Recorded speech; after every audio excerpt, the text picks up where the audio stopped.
Yeah, I did. Okay. Is TV too violent? Imagine you're watching TV and all of a sudden a fight breaks out, or somebody pulls a gun on somebody, or even something as simple as a threat towards someone else on television. Do you believe that this has gotten out of hand, out of control, and that censorship needs to be put into place? Censorship has become a more accepted issue in our country, and more people every day are believing that more and more things need to be censored and more limitations need to be put on what we say, what we do, what we see, and everything. And I believe that we need to do everything in our power to prevent this. According to the ACLU, censorship is the suppression of ideas, words, or beliefs that could be offensive towards others. Today, I'm going to explain why or why not I believe censorship is a good idea, the arguments for and against it, and the pros and cons of censoring television.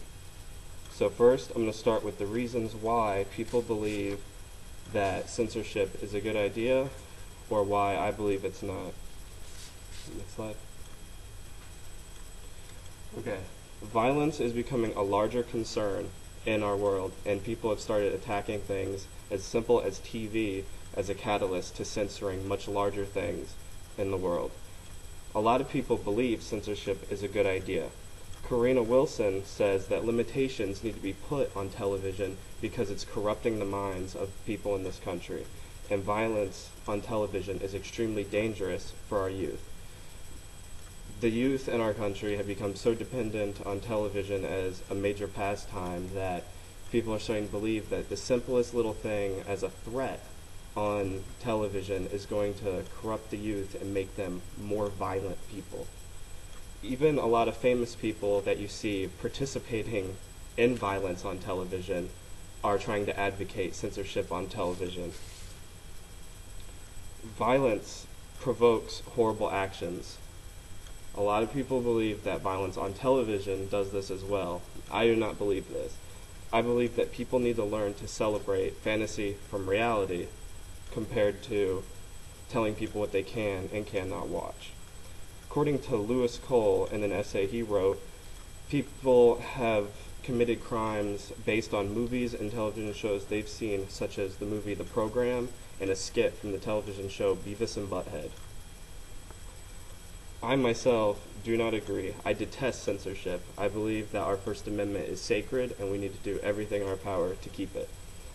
Michael Messing says that tobacco poses more of a danger to society than violent movies.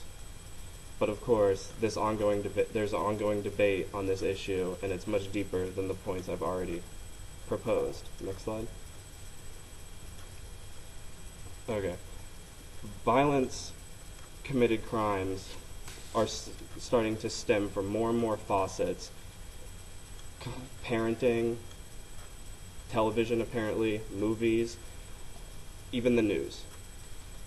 One teenager apparently killed his younger brother, a 10-year-old killed his brother, and the TV show Dexter was blamed simply because the child was a fan of the television show. And now people are attacking television shows like this because they believe people are getting ideas from television to commit violent crimes. Video games as well have been said to have similar effects. So now I'm going to go over the pros and cons of censoring television. Next slide. I'll start with the pros. There's a possible crime reduction, but I don't believe this is guaranteed. I think people who are violent are naturally violent. I don't think that stopping them from watching violent television is going to end their crime. I believe that being naturally violent people, they will find other ways or other faucets to pull their criminal activity from, and whether you tell them they can watch something or not, they're still going to commit these crimes. You're able to control the thoughts of America, which is a very dangerous, dangerous thing. By telling them what they can and can't watch, you're basically telling them what different things they can pull from different aspects of the world. You're telling them, you cannot watch this because we don't want you to think this way. Children will be introduced later to violence. This is the only benefit I see from censorship in television.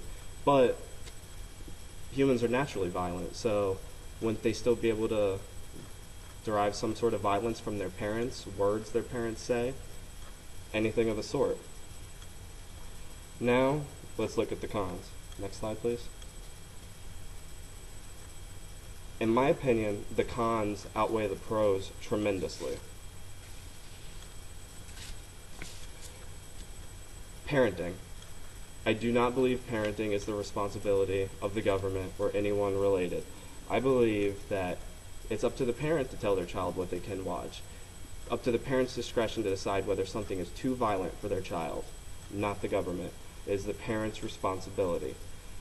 And simply because people have found one or two little issues with a couple of violent scenes on television, they want to infringe on our most sacred and most personal right, our First Amendment. Freedom of expression is a very important right, and I do not believe that TV is an exception.